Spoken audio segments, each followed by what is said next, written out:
Good. Called to order at 6:02. That was 8.0. 9.0 Pledge of Allegiance. If you could all rise. Salute. Pledge. I pledge allegiance to the flag of the United States of America and to the republic for which it stands, one nation, under God, indivisible, with liberty and justice for all. There's still one of those lost jackets up there. Did she say she's gonna put one over? 10.0 Report from closed session. There's nothing to report this month from the closed session. 11.0 Approval of open session agenda. I will make a motion to approve open session agenda. I'll second. Wait, Aaron's got it. All in favor? Aye. Any opposed? Okay. 12.0 Presentation, students and staff. Hey. I don't have any students here. That's these, right? I'm having a brain fart. That's these, right? Yes? There's no students here. Okay, well, I wanted to recognize several people who have achieved Getting Reading Right. So there is a initiative called Getting Reading Right, which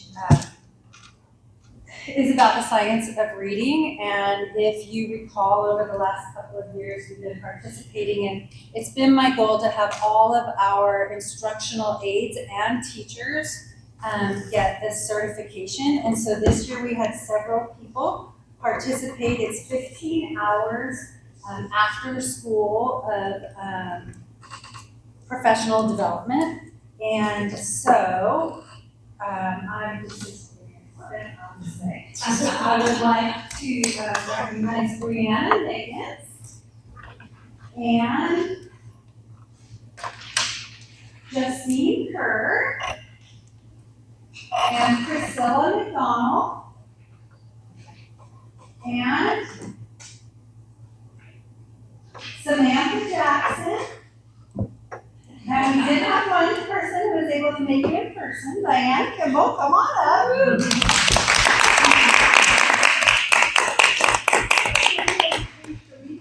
I know, but anyways, this is for taking the time to teach kids how to read. Great, thank you.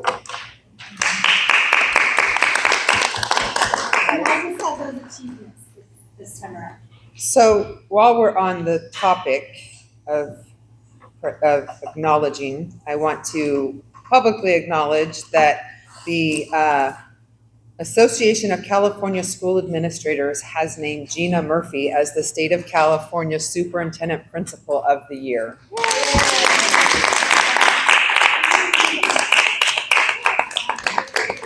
Oh, thank you. So proud of you. Yes, there Just were. left the accent board meeting and everybody was overjoyed Oh. that you had been honored in this way. Oh, awesome.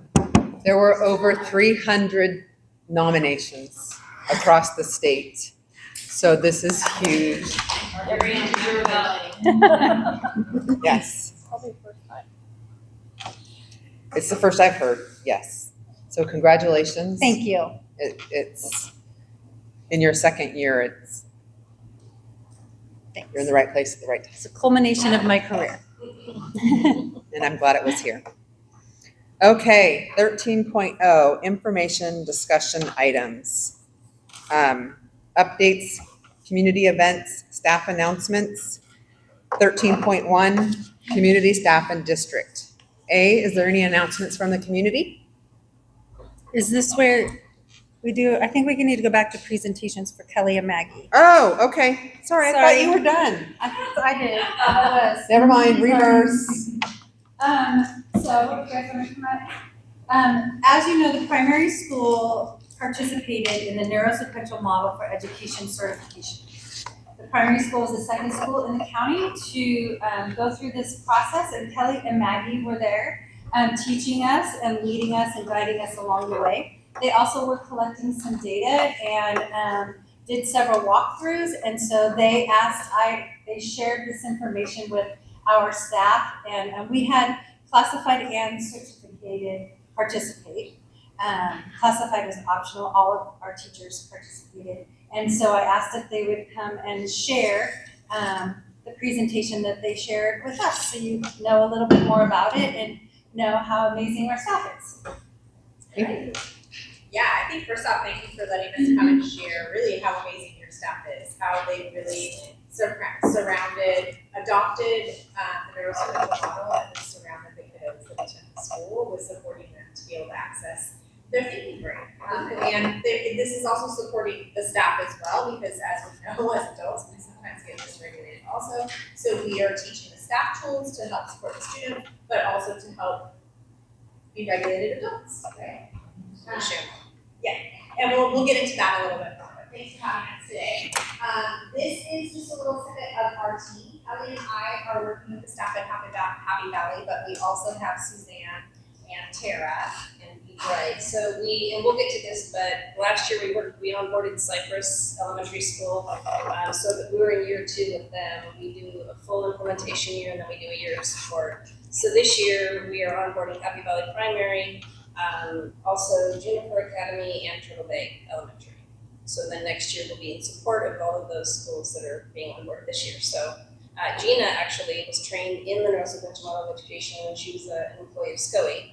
And she understands the value and the power of it at foundational levels, so she invited us to come work with her staff because they already were doing so many amazing things, but this was like the foundational piece that really kind of brought everything together in terms of their practices and their effectiveness with students. Yeah, and the sustainability, I don't know if we cover this in the slides, but we do train and have some school staff member go through the neurosequential model, like the full training, so that way once we're no longer implementing and supporting in year 1 and 2, that the staff member can continue that support. So it's not just a one and done, here we are, good luck, it's a continuous success. So Lacey Carter, your school counselor, is the one that's being trained in depth so that she can then also have the tools to carry on this work. I'm a trainer as well. And then this is just a scope of, and it's not just an NME, there's an MT, there's all sorts of different lenses in which this is looked at. Right. And so we work with Happy Valley with the neurosurgical model of education. And just a quick, well, she's going to give the background, but this is through the Neurosequential Network. If you've heard of Dr. Bruce Perry, he's a leading psychologist in childhood trauma and the study of the brain and how we acquire knowledge. So he's the lead in this organization. Yeah, and I'll give you, can you guys see that to be able to read? Yeah, I I'll just give can. you a second to read that so I'm not reading it to you.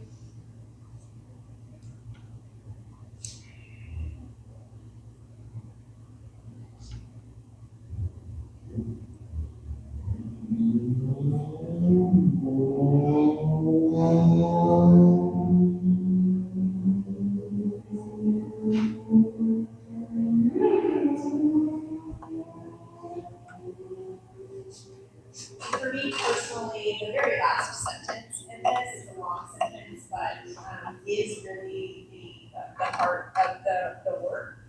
It's not a specific intervention, it's a way to educate staff on how the brain works, right? How we learn, and we have to learn, we learn bottom up. And so that is really to support students, all students, but students with trauma, really usually at schools we'll see that trauma appear in different ways, and so we're just trying to help support the staff to support that student to access the classroom.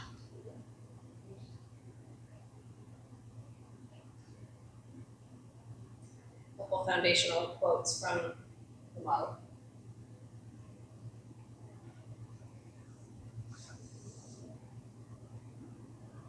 So I want to kind of explain to you, you've probably heard the term MTSS and tier 1, tier 2, tier 3, academics, behavior. So with the neurosequential model, the tier 1, in terms of tools that we teach at a tier 1 level, that means all students are receiving this knowledge, this practice. We have the 6 R's, which are 6 practices in the classroom. When we do an intervention plan, we make sure that we match. It's like relational, rhythmic, and I won't get into that because I don't want to take all your time. We talked about a concept called the invisible intimacy barrier, when there are students who have been harmed in some way, they cross over this invisible intimacy barrier and they want connection, but then it terrifies them when they experience connection, so then they step back over the invisible intimacy barrier, and then we see behavior showing up. And it's a little bit complex, but for teachers who are working with some tough kids, if they understand that science, it gives them the ability to stay with that child and not put on that child, because they understand the child really does create a connection. They're just terrified by it, and it's much less scary as a child if you're the one that pushes the adult away as opposed to the adult pushing you away. And so it becomes this self-fulfilling prophecy. So helping teachers understand that is an enormous mind shift.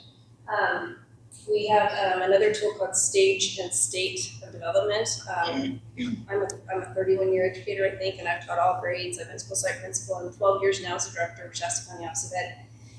I can think of a time when I was teaching 6th grade at Parsons, and I had a 6th grader whose stage of development was probably more at a 3rd grade level. And because he was at a 3rd grade academic level, his state, they consider it state dependence. His stage of development was so low that it would cause his state dependence to be, he'd be really upregulated and really upset a lot of the time because he felt stupid. He was with 6th graders and he was doing 3rd grade work. And to understand that I'm gonna give him 3rd grade work when he's back at the back table with me and I'm doing individual work, but when he's with his 6th grade peers, I'm gonna give him that work, but I'm gonna modify it. So an understanding of how children respond when they're becoming upregulated and dysregulated. So parallel placement, I'm parallel with Maggie right now.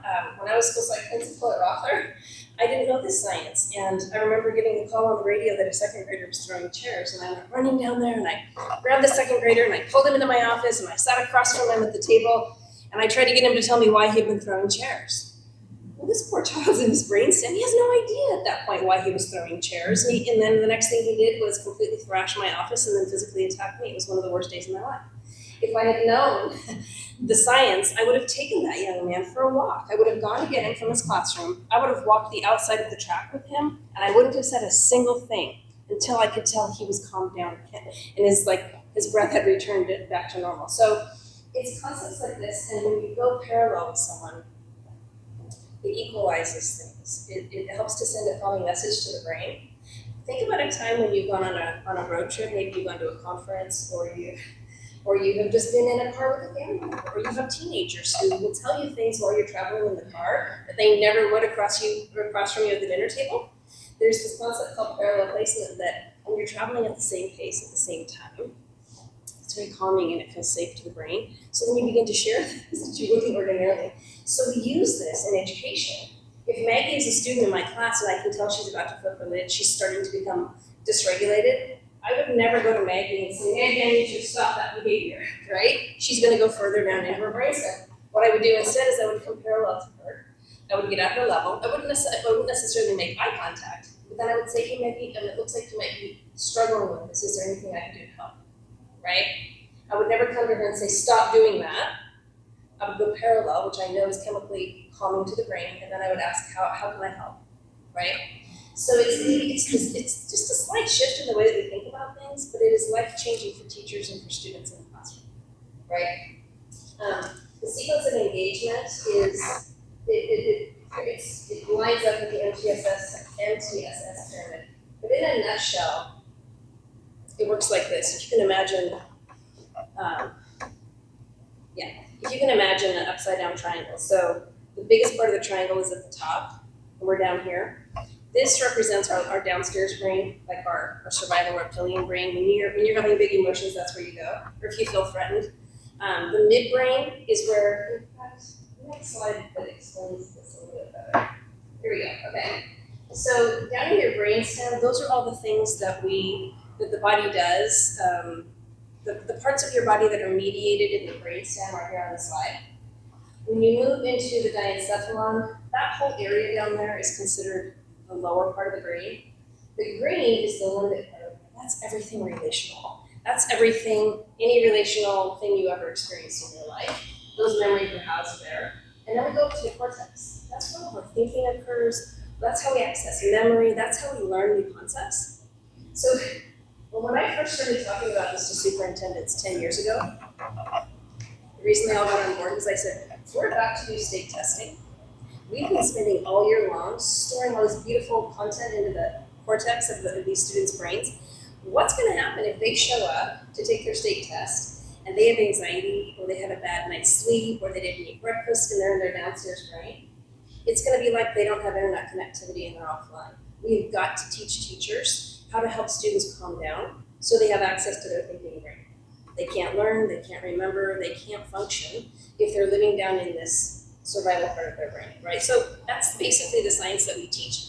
And so we talk about the fact that, I can't show up in a classroom and be my best self if I didn't get a good night's sleep last night.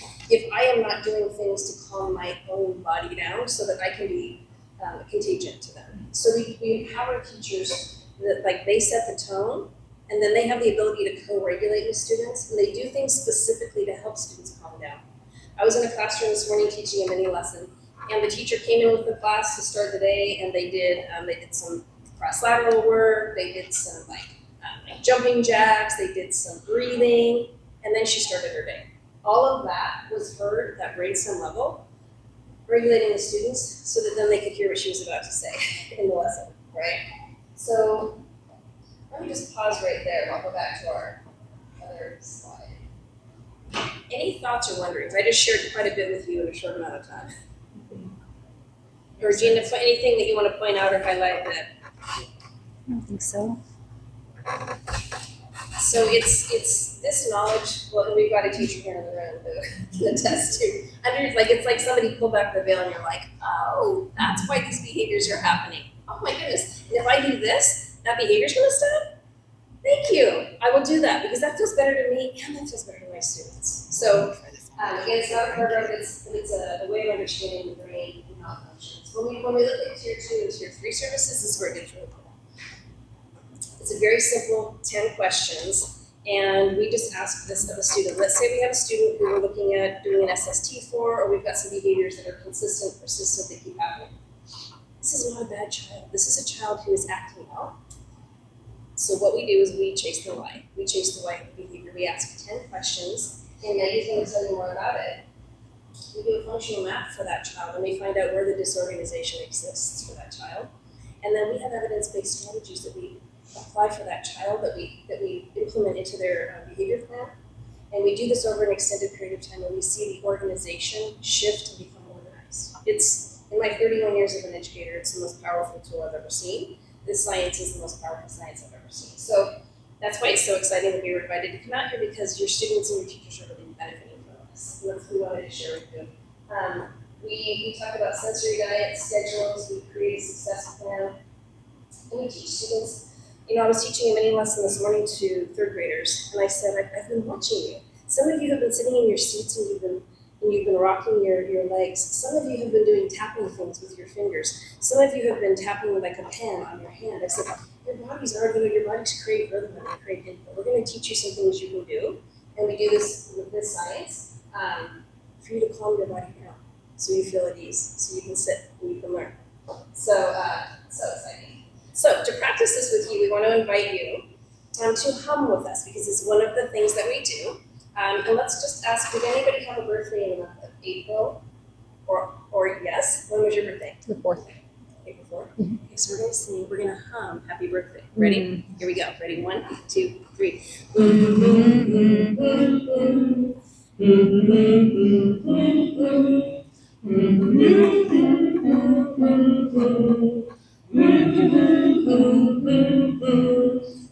Thank you.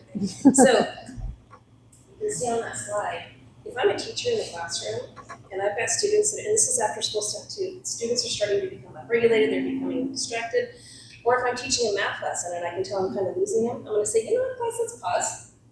We're going to hum You're My Sunshine, or whatever song we are, for whatever grade it is. Because I know when we hum, it's going to vibrate the vagus nerve. It's going to send a calming, relaxing message to their brain. It's going to cause them to get fresh oxygen every time they pause to take another breath. It's in rhythm, and we know that the fastest way to calm down is to do anything in rhythm, because in utero, that was the last time all of our needs were met fully. So anything in rhythm, the body calms. If it's music, if it's rocking, if it's tapping, if it's any kind of rhythm, we know that that's the fastest way to calm down. So humming is a very powerful tool, and it takes under a minute. So thank you for. That's just an example of a regulation break that we Yeah, do. And so yeah. what we do is we provide the teachers a full slide deck that they can use that has regulating activities, down regulating activities. And so they, focusing regulation. And so they can dose that throughout their students' day based off of what their classroom needs. And we're not asking them to create it. With the implementation, we're providing the resources so they have quick access to it. Because one of the biggest challenges is like trying to find something when you're teaching class, right? Especially if things are starting to get a little upregulated. So we want these tools at their fingertips, and then we practice this with them in our monthly meetings so they become comfortable with it. Because it can feel odd to just, if you're not ready, if you're not used to doing it. And so we get the teachers comfortable so that it becomes natural for them to do in the classroom. And this slide just shows a classic model of school interactions where I remember my first year teaching 8th grade, and I had a very defiant 8th grade young lady who I would have power struggles with. I was right now, I had no idea what I was doing. It's the only time a student's ever cussed me out. And she left the room because I backed her into a corner in front of her peers. I didn't know, I didn't have the science. But she went here and I went here and she went here and I went here, and it's this idea of co-escalation. Nobody wins, it's never what you want. So what we do instead is we co-regulate. We come alongside students, we go parallel. Instead of trying to punish behavior out of them, we offer assistance to get them to where they need to be. So this is co-regulation. That's where we are able to take students once we understand the science. And that's, on the left-hand side, that's the arousal table. And believe it or not, a lot of the students at Happy Valley come in the morning, up there in the orange and the red, already right out of the gate. And it takes very little to trigger them. So we right away when we get them in the morning to do regulatory breathing and cross lateral and things that are going to calm their bodies. Because this is a very true statement. If you've ever tried to calm somebody down when you're not calm, you understand how this works. Yeah, adult or child. It doesn't matter who it is on the planet. And we're going to get into what the functional maps were. We mentioned that where there's 10 questions. The questions are asked by staff, could be any staff. We'd love to have a student mapped by multiple staff because different areas of the brain will show disorganization differently based on the relationship with the staff or how they interact with Or subject matter. or subject matter. Yeah. And so this is just the purpose of it. If you guys want to quickly read that, and then we'll kind of go into a little bit about what that looks like.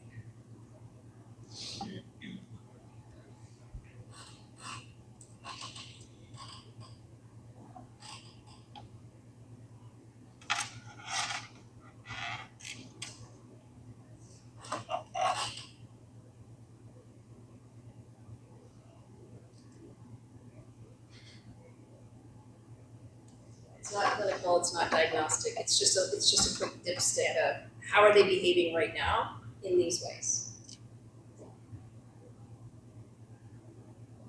And so this is what a functional map looks like. The color coded would be a completed functional map. So the lower numbers are showing where the disorganization in the brain is. The higher numbers are showing where the strengths are. And so we use this for both to play into the student's strengths when we're building their interventions, but then also where do we need to put the focus on to be able to reorganize that part of the brain.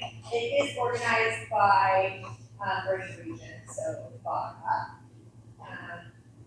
Anything else to add? This is just an example of what we did in Mountain View. And so you would use the reading and the verbal skills that has a 4 and the coordination of large motor skills as a way to help the student. So you would use that as the strength and you would look at the ones that you would also, you'd springboard off of that. Just like we do with SSTs, we always start with the strengths of the students.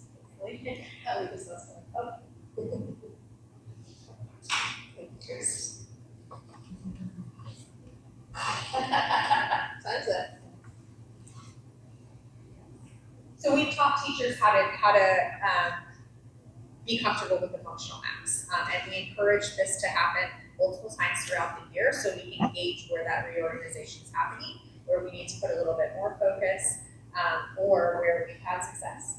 Let's see if it works. And then there's a scoring guide. There's just 10 domains that asks 10 questions. And so the adult bases their answers of those questions off their interactions with the student. So that's why it can look different from staff to staff. There is an example here when we get it back of multiple students being mapped by multiple, so one student by multiple staff members, and you can see that there is a difference depending on how that staff member engages with the student. Maybe a math teacher, and that's a challenging area for the students, so the math might be different there. After school, might be different there.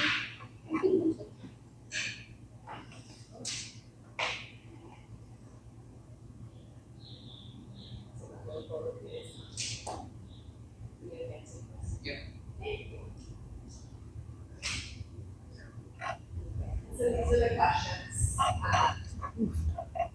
that the staff answers. And this is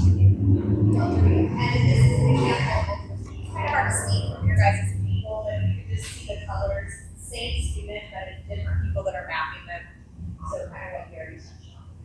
And you'll have access to these slides, so you can go back and look at them later if you want. I hope you do, because wait till you see all the amazing things that we observe in these classrooms. Yeah, we're getting there next. Oh, so one of the things we know is that rhythm is super powerful. So have you heard of the Days of the Week song? Days of the Week, Days of the Week. Well, we know what we're learning now is that when we jump, we have a lot of children with big behaviors who are sensory seeking, who want to touch the wall, want to bonk into their friends, and like bright lights or spicy or like they're kind of extreme, and they have a hard time sitting still, and they have a hard time focusing, and it's not because they're bad kids, it's just because they have unmet sensory needs. So we weave things in with rhythm. A lot of classrooms we would clap, but now what we're doing is we're jumping. Days of the week, days of the week, days of the week, days of the week, and we're doing this, and we're weaving rhythm into their day, but we're also engaging the large muscle groups, we're engaging the joints, which sends a calming message to the brain. We're weaving all of this neuroscience into practical things in the classroom to calm the brain throughout the day, every 20, 30 minutes. Quick, easy 20, 30-second exercise like this. So this is just a look at where we are currently. And I kind of shared this at the beginning, but Cypress School in year 2, Turtle Bay, Juniper, and Happy Valley, year 1. Right now, because I was able to be trained as an advanced trainer, I'm training 10 employees of Reading School District, and they're paying $500 per person to the Neurosequential Network. We don't get paid. All of this that we provide is free through Shasta County Office of Education. Even Lacey's intensive training was $3,000, but it was paid through a foster youth grant. That's Mandy's role with our county associate. So we just wanted to show you who this is impacting. We're in the process of signing MOUs right now with Cascade Union School District, so we're going to be onboarding all 3 of their schools and then training 10 of their employees in the public school. So I'm assuming you guys work with the younger age group only, or do you?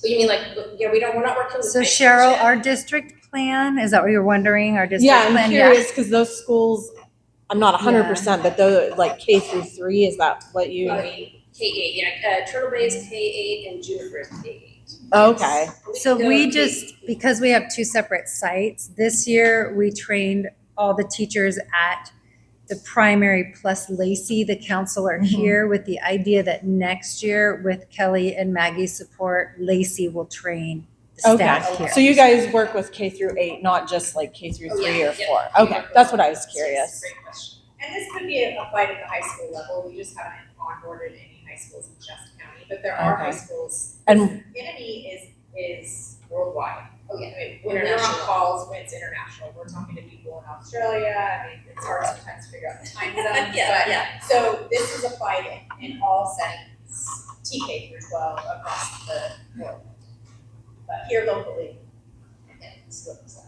Is there a paralleled program that's offered to parents or caregivers that helps them with kind of There is. alongside? I think this is brilliant. Yeah, For they've actually parents? just created the parent caregiver model. Yes. Love that. And Yes. especially with the kids that are getting any kind of special needs, Right. that it's like a requirement to parents to go through it. Yes, and yes, nurses or anybody working with any behavioral health Yes. issues. That would should be have the huge. science, yes. It would lessen injuries in a clinical setting, Yes, agreed. like you talked That's about. that's why they're expanding, because they're realizing that this science is transforming all settings. Mhm. Yeah.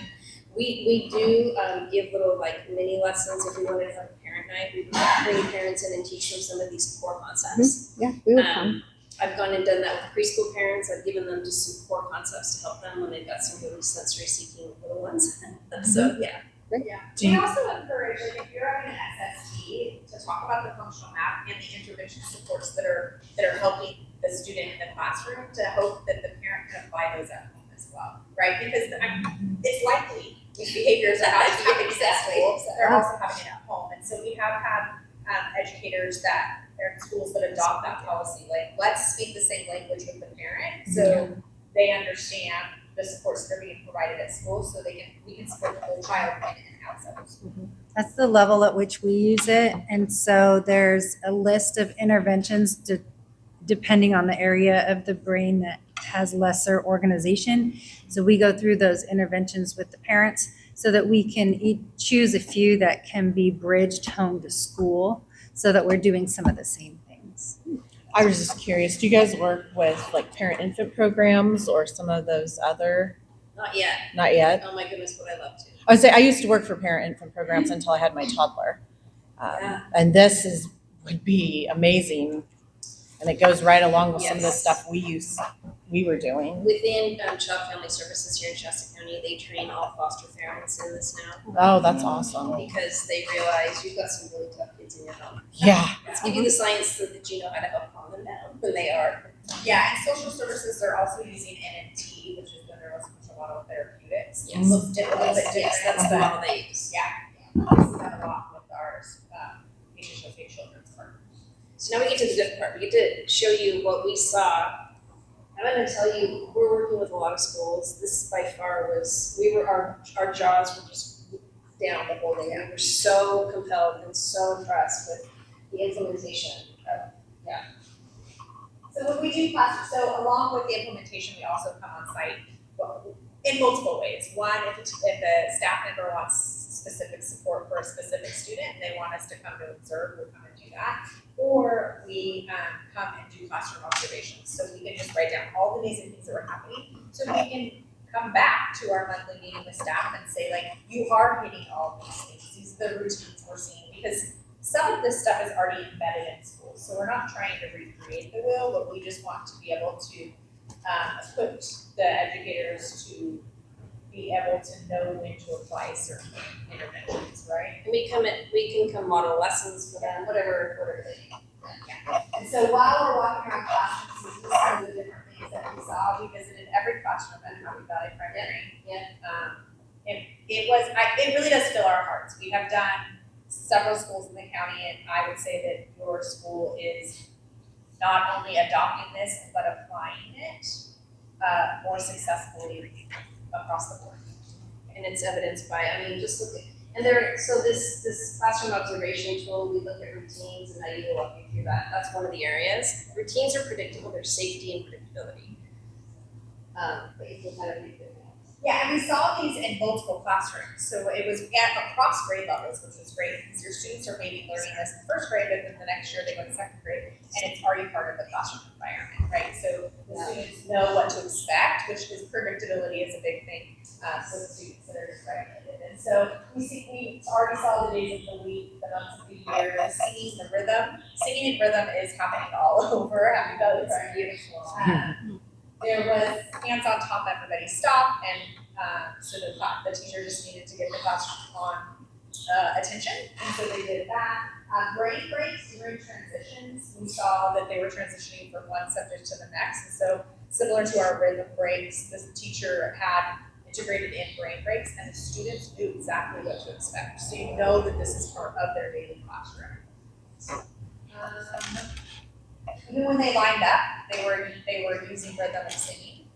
And a lot of, I think the important thing is that the students are learning this when they are regulated, so then they know how to apply it when they're district. That's key. And then the routines that we saw, they did some, we had some teachers do some breathing. We had one of the teachers say that they needed to do a regulation break, and the kids were yelling out, not yelling, but they were saying Which one they wanted to do. And so a couple of the boys in the classroom wanted to do Spider-Man, where you lay on the ground and you go like this, and the entire class participated. It was really great to see. So you know that's part of the regular for them. The students were ringing the bell, so they were celebrating as a class when a student did something, which was really great to see.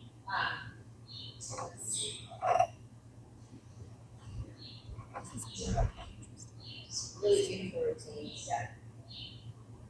And then environment, there were kind of agreements, and a lot of classes have kind of agreements, but this one had like what the student wants from the adult, Yeah. it was not just class rules, it was like what do Don't talk, students need from a teacher and what do the teachers need from the student.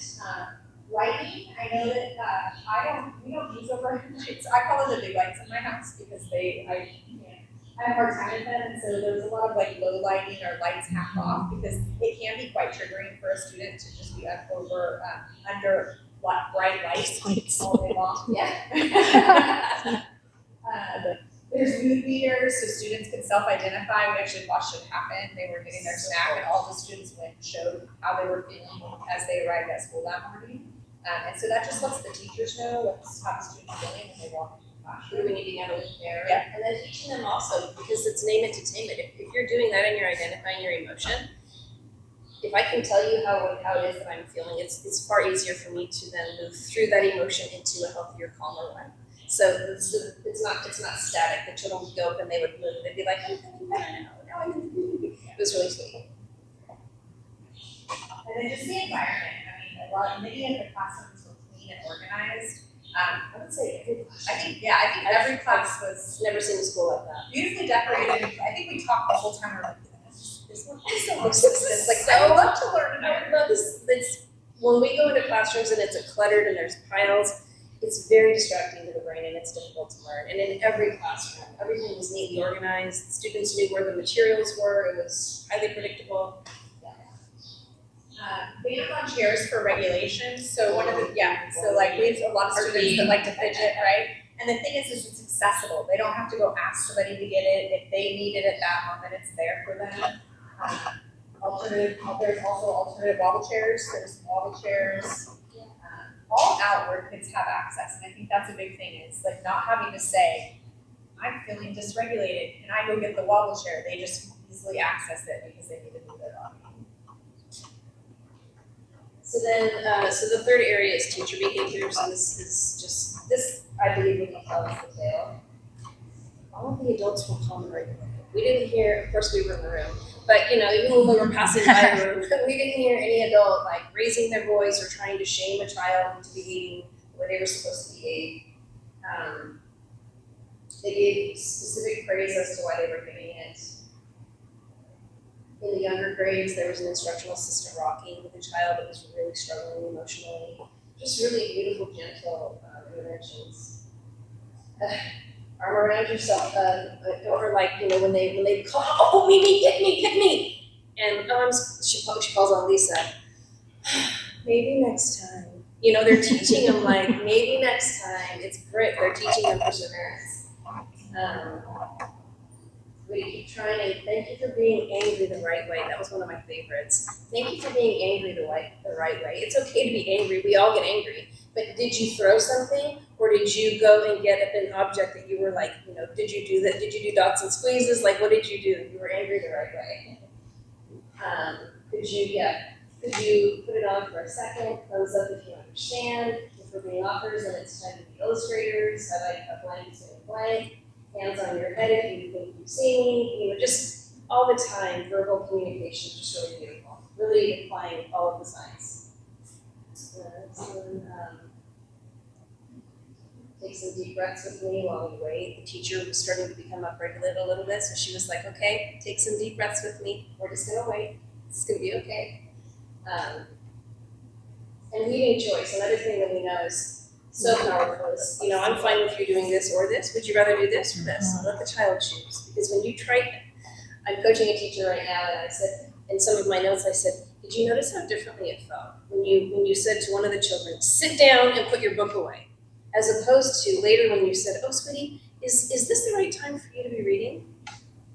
She said it felt completely different. I entered into a power struggle when I told her to sit down and put her book away. I said, exactly. So it's a beautiful way to communicate and avoid power struggles. Yeah, and I think one thing that's not on these slides that I would really love to call out is the regulation that's happening on the playground. Oh yes, I've never seen this in any school. It was so cool. Yeah, it is quite amazing. I wish we could duplicate it everywhere we go. Yeah. So before recess is over, their yard duties, I believe, blow their whistle. Like 2 minutes? Students clean up, so they put all the stuff away. Equipment. And then they all separate into quadrants. It's like their classroom. They're with their class. And they're doing some sort of movement activity. Yeah. So kind of regulate, and they have music playing the whole time. So there are kids out there at recess dancing, getting rhythm, and then they go play, and they do some more dancing, and then in 2 minutes, the instructional assistants, they gather in classes and they do regulatory movements and breathing before they send them back into learn. Yeah, because we know that transitions can cause students to dysregulate, right? Like I was playing basketball with my friends, and now I have to go do math. Yeah. And so they're doing that before the students even get into the classroom. So they were walking into the classroom and having that regulation, which is we've never seen before. We're talking about it everywhere. People are like telling her, you better try this. That's amazing. So these are just links for you if you'd like to go deeper and learn more about these programs, overview of costs, and then it's our last slide. Any questions, anything you'd like to know more about? I want to say thank you. Yeah. So good. Yeah, to- this is fabulous. Yes. Yeah, I mean, I We should- would say thank Gina because she jumped on board when we said, do you want to do this? Yeah. We should do a parent night if you haven't already. We haven't, but yeah. Yeah, I I think mean, great. think about what you just learned in like 30 or 40 minutes and how, like, if we could give these tools to parents and let them take them home and practice them, how, Well, and some of the stuff that I heard you guys talking about is stuff that I forgot I already knew. right? You just need to be reminded. And I have a toddler, so. And honestly, like this could spin off in so many different directions, like little tools that you can take home and put on the inside of your kitchen cabinet of, phrases to say, things to try, or, little pocket buddies like that you keep in your purse. What can I do right now? a Stuff great like idea. that. If you have printouts or magnets or things like that. And I think it also, what we start with is how do we as adults regulate ourselves, right? And so once we're connected to, we get dysregulated, what do we do to calm ourselves? Our kids aren't any different. And so as an educator, you're going to become dysregulated at certain parts of your day. Call it out with your kiddos, encourage them to do the regulation with you because they need this, model it. And we do, the interesting comment that you just made about, this is stuff I knew, but you forget. Many of our educators, this is Same. Mhm. Same. This just reminds them of the great things they're Get back in a routine that you once had. Yes. Yes. So thank you guys so much for letting us have Yes. this time Thank you. with us. Thank And you. Thank you. Thank You won the lottery. Good call, Gina. So they'll be teaching love this over here next year. So Lacey, Lacey will. she'll be teaching it over here next year with support from Kelly And and, we can come and Maggie, yeah. coach Yeah. you with her if And she I wants us actually to. am a trainer as well, so Oh, I think this is I can great. help. I help them as well. Yeah, wonderful. Thank you very much. Thank you guys Thank you, very guys. much. I appreciate it. Definitely. need Thank you. this tonight. I want to bring I don't even have a it kid. so bad. I don't have a kid here. Can I go to parent night? Of course. This is like years ago, Sandy Garcia used to do the Love and Logic stuff. Mm-hmm. And this I used to kind do of that. goes along with that. Mhm. And a lot of this is stuff that I've learned and used and very helpful tools. All right. Well, that was awesome. I like that a lot. All right. Back to 13.1, community staff and district. Are there any announcements from the community? B, certificated staff. C, classified staff. D, board members. Any updates from the board members? I don't think so. E, primary site update. We have finished the TKK building and have signed off. We did have some mishaps with some delivery of materials, which we switched out at the end of the month. We're doing our literacy fair tomorrow night. And everybody has come back from break and they're really tired by the end of the day still. All right. F, elementary site update. Since last board meeting, we had, of course, our college and career week, which I think was a big success. Gonna continue making that an annual tradition, exposing kids to just thinking about their future and possible, an array of different jobs and careers that they might consider. Gonna keep doing that field trip to Shasta College every year. 6th graders will go and see, just get a sense of what kind of different majors there are. There's so many programs and certifications, like 140 years or something like that.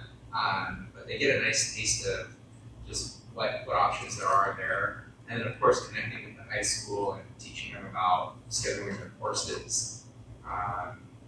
And so this year we had a presentation on A through G requirements, so that they understand the importance of filling their schedule freshman year and what kind of courses they need to take and stuff like that. So just kind of looking at their future and getting them to sort of plan all, and think about the intermediate steps and their ultimate goals.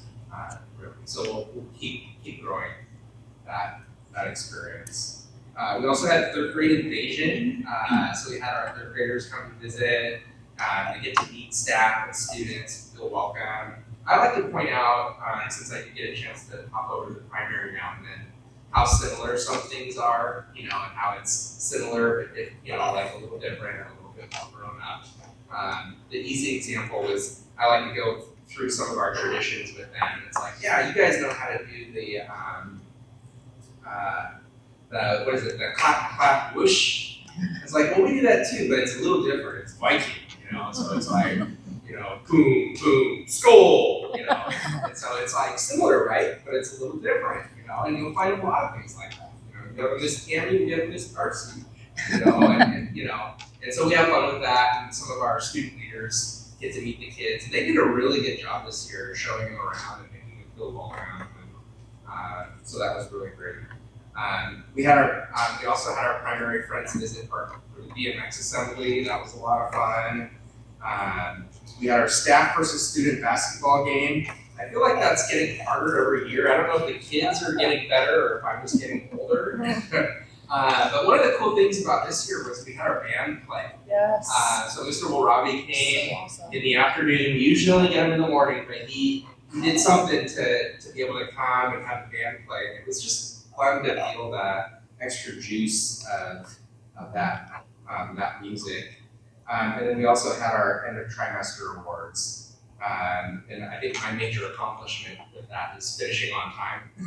There was a lot of awards. It's a lot of awards, and I think I was like 30 seconds past, technically the dismissal time, but we made it. It was great to recognize everybody's accomplishments. Sports, baseball, softball, 4-5 basketball are all kind of winding up. I know our 4-5 girls just finished an undefeated season. They were really excited about that. Our baseball and softball, lots of fun stuff going on. They both had successful seasons. On the day off, Friday, the first day off of spring break, they went out to Weaverville. Sounds like that was a ton of fun.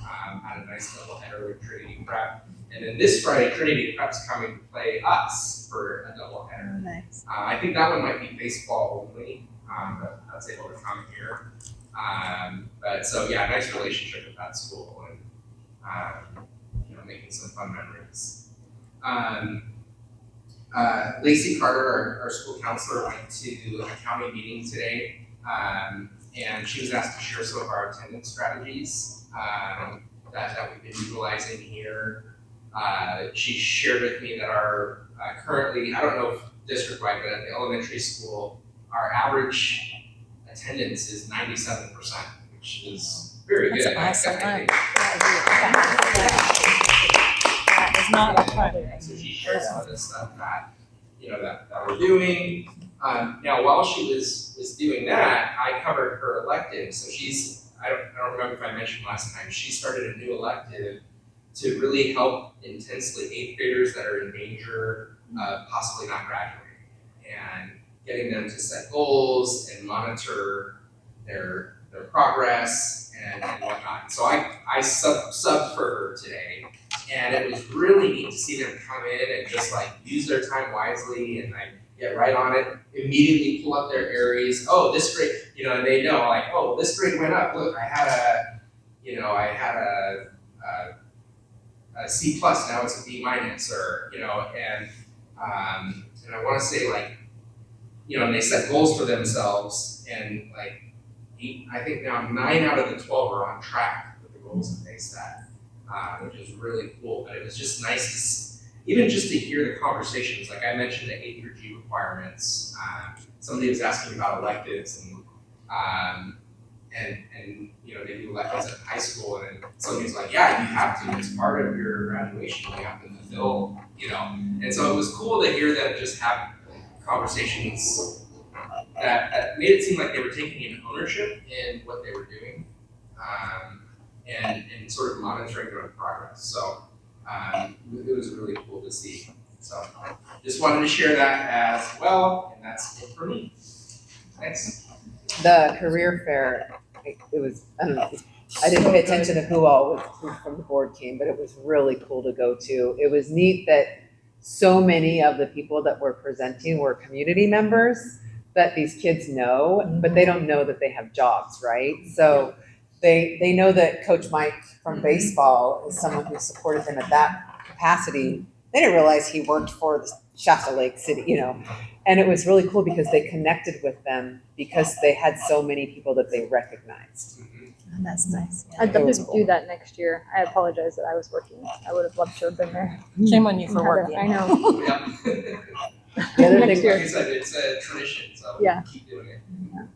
and I have seen the kids with Mr. Woolrobbie, I always feel like I'm gonna murder his name, but because we share him with West Valley, and now he's starting to go to quite a few more West Valley events, and I've had, I have a child there, so to see the elementary, that's our music teacher, he's doing, the percussion thing at the games, and so it's helping, it's really Oh, nice. good, that we were able to get him and share him, so the students will have that relationship with him when they get there. All right, thank you very much. 14.0, communication to the board. There was none this month. 15.0, public comment. Public session items not on the agenda but within the jurisdiction of this body may be addressed at this time or be submitted to the superintendent in writing for board consideration as an agenda item. Items not on the agenda are restricted in response and action by the board and its members. A 3-minute limit is set for each speaker on all items. The time for public input on each item is limited to 20 minutes, Government Code 54952. In order to protect the rights of all involved, complaints about employees should be addressed through the district complaint process. Speaking about a personnel issue at a board meeting may prevent the board from being able to act on it. Please see an administrator to initiate the complaint process. 15.1, public comment session is opened. 15.2, items on the agenda. Any public comment on items on the agenda? 15.3, items not on the agenda. Alrighty, 15.4, public comment session is now closed. 16.0, consent agenda. Consent agenda items are expected to be routine and non-controversial. They will be acted upon by the board at one time without discussion. Board members may request that an item be removed from the consent agenda for later discussion. No questions? I'd like a motion to approve the consent agenda. I'll second that. All in favor? Aye. Any opposed? Thank you. 17.0, public hearing. Public hearing on the proposed increase of school facilities developer fees pursuant to California Education Code 17620 and California Government Code Section 65995. Comments from the community. Any persons wishing to address the board on the proposal for implementing school facility fees may do so at this time. The board limits the time allotted to each speaker to 3 minutes. 17.1, the public hearing is now open. 17.2, persons wishing to address the board. Anyone wish to address the board about the developer fees? 17.3, public hearing is now closed. 18.0, discussion action items. 18.1, we will skip that because we did not remove anything from the consent agenda. 18.2, discussion action, approve level 1 developer fee study. And we have the study here in our packet. So, anybody want any discussion on it? Okay, I will make a motion to approve the level 1 developer fee study. I'll second that. All in favor? Aye. Any opposed? 18.3, discussion action, approve resolution 26-17, increasing school facilities developer fees. Anyone have any discussion points on that? Okay, I'll make a motion to approve resolution 2617. I will second that. all in favor? Any opposed? 18.4, discussion action, review and possible adjustment of confidential management salary schedule, including workdays. That's the additional papers I gave you. Some of them you are familiar with already. The top one, so if you turn to page,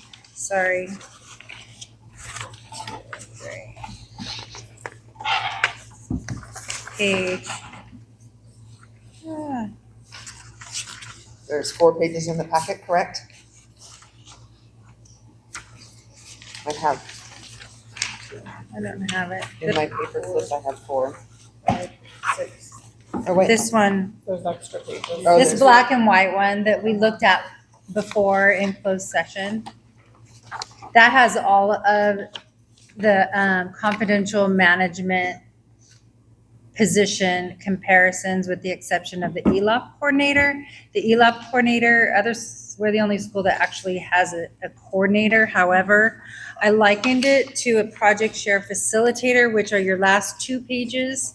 I highlighted the SCOE project share facilitator on their pay salary, and then behind that is in front of that is our current salary, and our coordinator has a little bit more responsibility and job function, and more days, but if you look at where it starts and compare it to the facilitator, I think that it's really right on par, actually. So, but that's what these 2 are that look like this. Are there any questions about that piece? Okay. And then, so when we looked at based on conversations with you before, and when looking at the comparisons and the positions that were like lower, really a lot more than the others, were the CBO and the executive assistant positions. And so those are this top page, just to pull them out for reference. And then this page right here with notes, that's for your reference. I do need to collect it though because it has names on it. So when you're done, I'll need to get it back.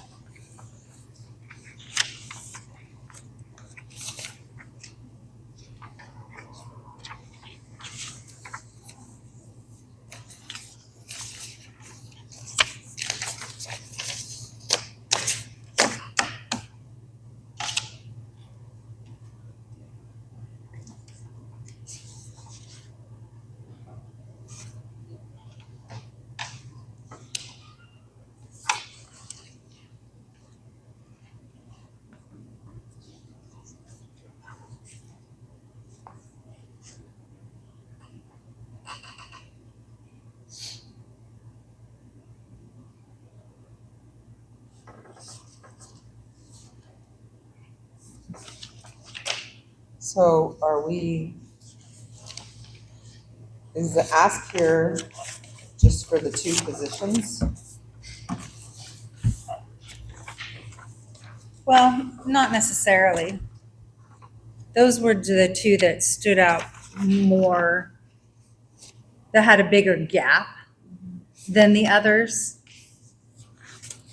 So I guess maybe at this time that is the ask.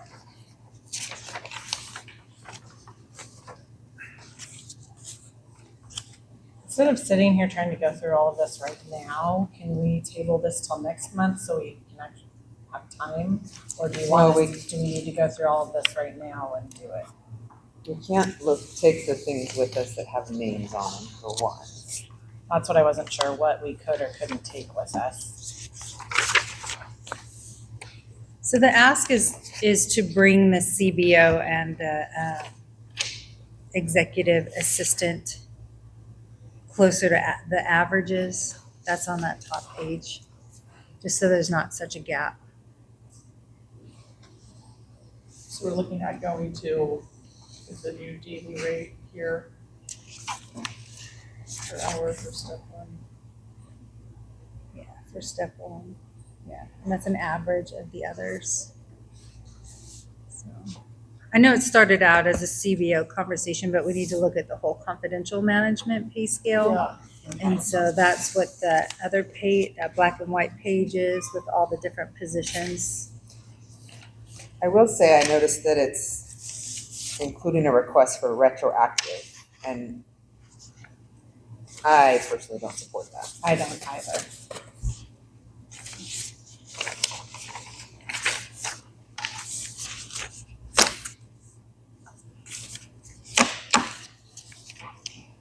And what is the 236 days on the calendar?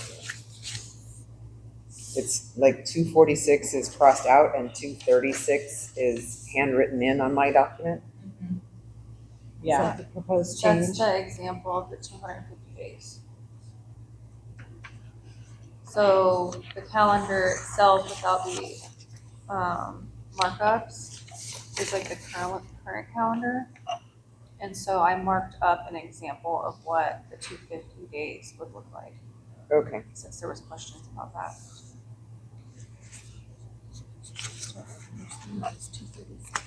And here it says like they were hired So in this and there example, was extra things added and the pay wasn't compensated. And then there was extra days added and the pay it was looks like the compensated. bulk of the This days example. would fall mostly during Christmas break rather than in the summertime. And So hired days Right. for X number of months. There's just, I Days think, for like X 3 in the months. summer. But, well, the days basically fall around general closures at SCOE anyways.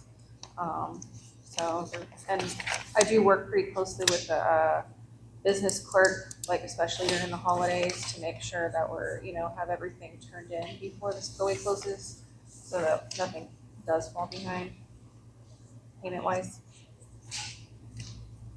And I think consistently as a board, we have,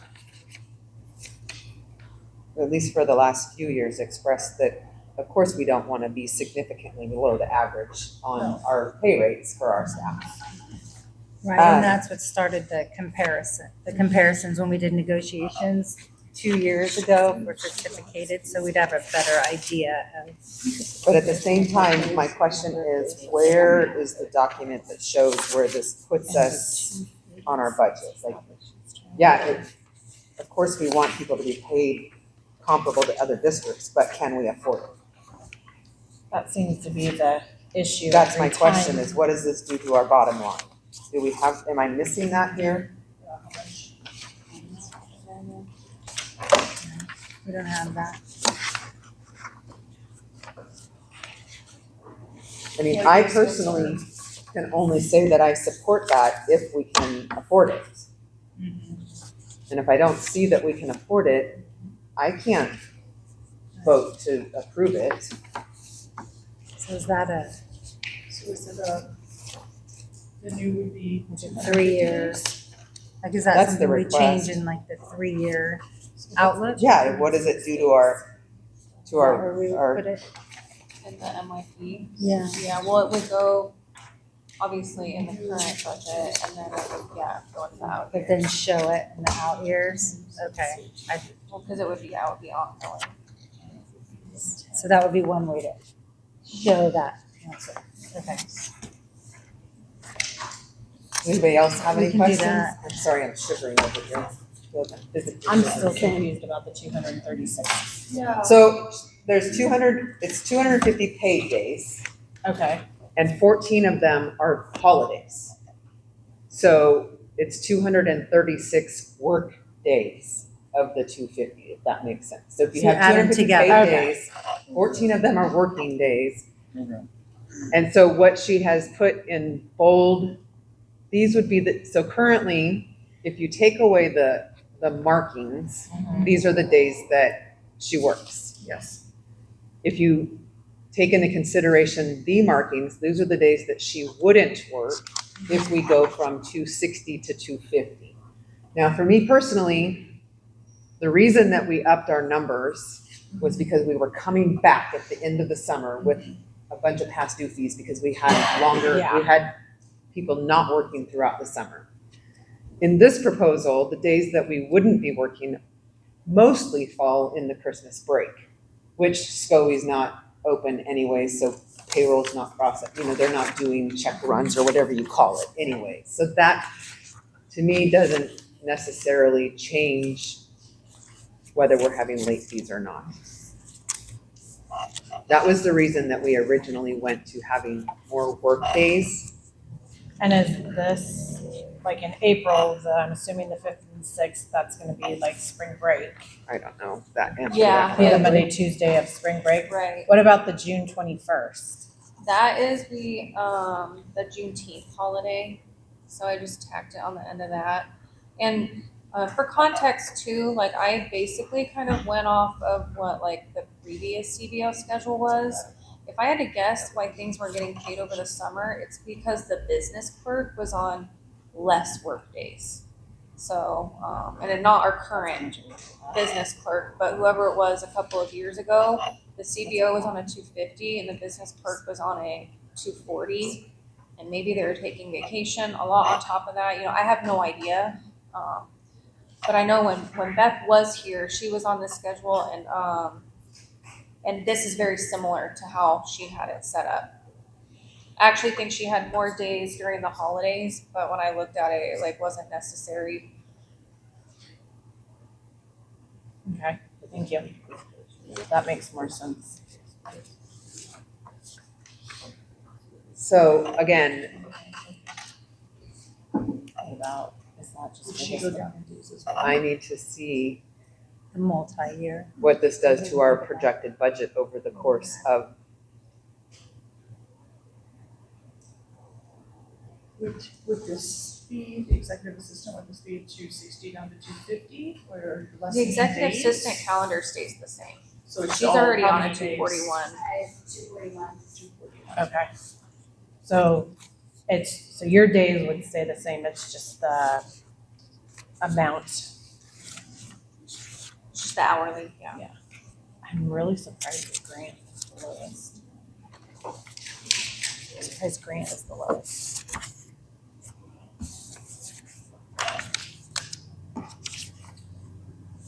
And then just some additional pieces on the notes. Step in the bold on the step one, at that time Beth was working at 2 districts. And then where we had Voorhees, or the previous one plus the consultant, there was also an additional 3rd person that was paid as well, that's not on here. Oh.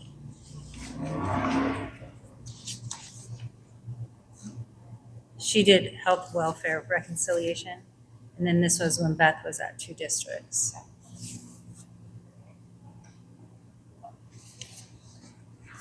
so I'm just gonna go back to, without looking at a projected budget, I can't in good conscience give my vote to increase our expenditures unless I can see that we have the ability to afford it.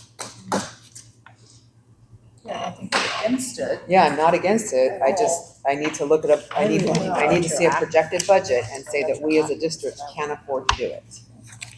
And I get that this is all comparisons and this is all great stuff, but what does it look like for Happy Valley if we put this in place? Where does it leave our reserves? Where, you know, Right. where are we at if we do I this? didn't even think of the multi-year projection. We just use ones for comparisons, Gotcha, okay. because they're a schedule, so they go up incrementally. Just our salary schedule actually does it just step 7, instead of step 6, just so you're aware. Okay. She just didn't, she just forgot to add that in there. Okay. So as much as I hate to table it again, I need to see a budget. I need to see what it looks like at the bottom line. That makes sense. Okay. Do you want, Not much of a raise. I want the one with the note, or, yeah, that says notes. This one needs to come back, guys. the notes? Everything. Oh my gosh, I'm shivering.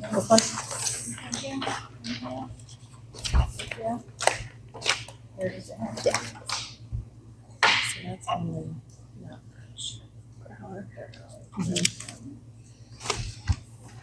Okay, so that is tabled Yeah. to, we're in April, tabled to May. For projected budget numbers.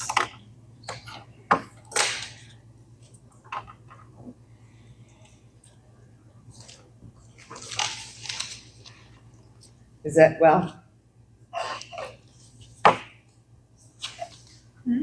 I'm just thinking that through. Resolution. I am making a motion to table it. If anybody else has got anything opposed to that or wants to discuss it or move forward, that's just my opinion. I'll second the motion to table it if nobody else has anything right now. All in favor? Aye. Any opposed? Okay. 18.5, discussion action, approve resolution 26-15, classified employee appreciation week. We do this every year. Yep, we do this every year, and Does anybody have discussion on it? yeah, did y'all read it? Anybody have any questions? Resolution for classified employee appreciation week. I will, if nobody wants to talk about it, I'll make a motion to approve resolution 2615. I'll second that. All in favor? Aye. Aye. Any opposed? 18.6, discussion action, approve resolution 26-16. Teacher appreciation week, same thing, just different class of employees. I will make a motion to approve 2616. I'll second that. All in favor? Aye. Any opposed? 18.7, discussion, updated February 2026 board policies, second read. And if you guys will recall, last month we talked about changing the way that we do this, but with this packet, we opted to continue on as we've had before. So in the next time a packet is so we'll do the decisions on this packet next month.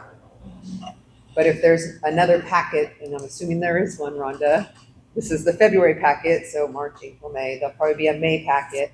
When we do our first read, we will invite the public to come and give us any input that they have on the proposed policies. And then we will take that with us home so that for that month to give our own perspectives and come back on that second read to make our decisions. That's the process that we implemented last month with that new policy. Okay. Everybody understand that? Perfect. 19.0 superintendent update. Okay, I just have a couple of things. One, Chris and Robin and I met with Ayla Tucker from SCOE. She is their safety director, and she's the one that came to each site and did like the safety analysis or whatever. So we met with her and we were able to look at all of her recommendations and then look at what can we do like quickly in-house that's not very expensive and prioritize those.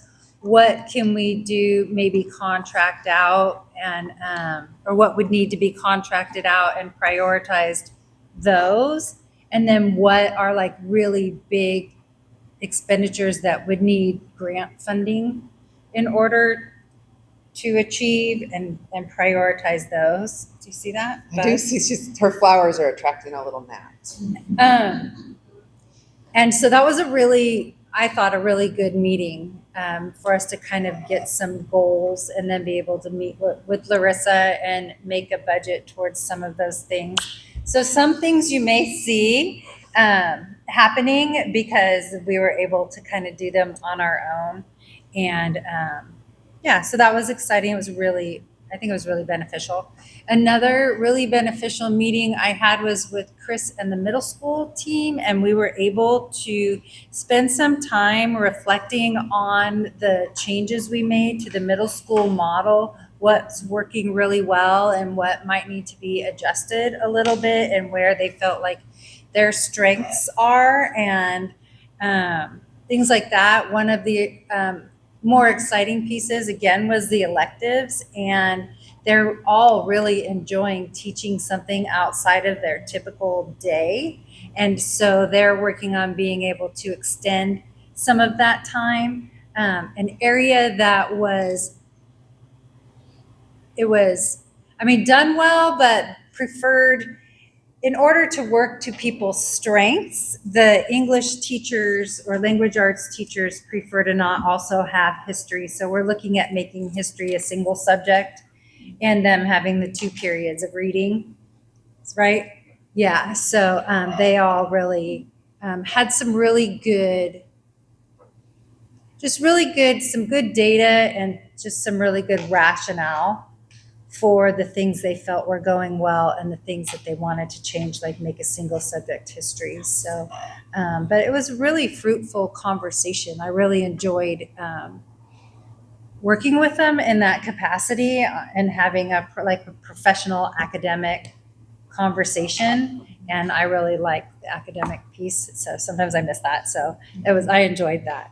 But it was really cool to see them really reflect and compare and have the conversation. So those were the 2 things I wanted to share. I should have asked this probably during the elementary update, but what's going on with all of the front. along the roadside here? Planter. With all The planter yeah. boxes or Oh, whatever. yeah, I don't know, you might know more about that than I do. I just. Well, it's really weedy Mhm. and really hard to maintain. And so we had talked a while ago about how one of the electives could spruce up that area. And we talked about doing rocks and things like that. And then some of the new construction has like these really big rocks that are accessible.